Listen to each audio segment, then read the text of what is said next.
Standing his ground, Donald Trump saying that Mexico will pay for the wall. It's a bold call, but will doubling down, tripling down, winning the election. Joining me now is Scott Brown, former Massachusetts Senator, Fox News contributor. Scott, always good to see you. I'll call you Scott. Thank you, Dagan. You let me call you Scott. There's a front page story in the Wall Street Journal today that is really fascinating, that Donald Trump, after he found out that President Peña Nieto had tweeted about what was discussed about paying for the wall, Trump reinserted a line in his speech that he gave earlier this week to make it clear they don't know it yet, but they're paying for the wall. What do you make of that?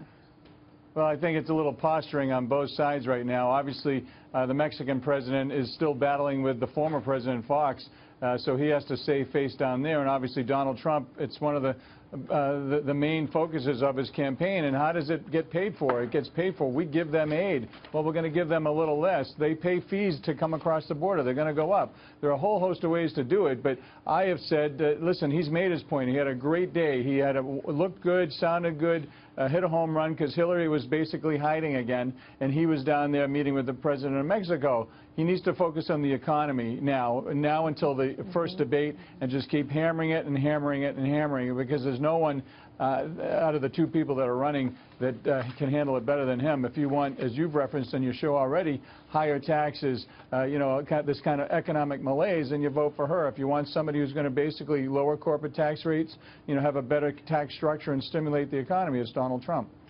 Can he do it, though, Scott? You look at the latest Fox News poll. He is now, who do you trust to do a better job on the economy? He's tied with Hillary Clinton on that very thing, 48%. He had a 12 percentage point lead on that in May. And she is actually ahead of him on who do you trust to do a better job on terrorism, when her idea is to just do more of what the Obama administration has done.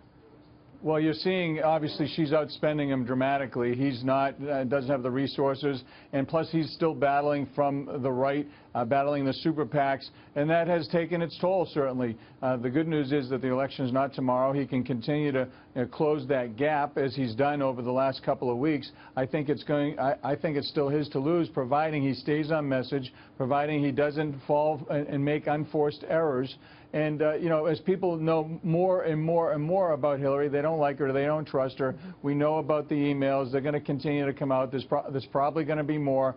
People's eyes kind of glass over when you see that. But when it comes to the economics and terrorism and taking care of our military and a strong border, I think Trump's Hillary in that regard. And hopefully the American people will feel the same by the time the debates and the election come about. It's the job of her opponent to message her problems in a way that resonates with voters. And I want to get your take on the latest scandals surrounding the Clinton Foundation.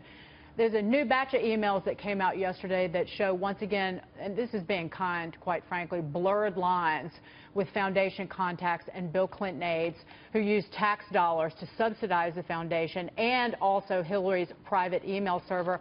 There are more emails about Doug Band trying to arrange diplomatic passports with the State Department. But the State Department under Hillary Clinton, Scott, was at the beck and call of the foundation. Why aren't more people angry about that? Well, it's that intersection of money and politics, Dagan, that we've seen with the Clintons, and you see with Washington. A different set of rules for the folks in Washington, including the Clintons, and different set of rules for everyone else.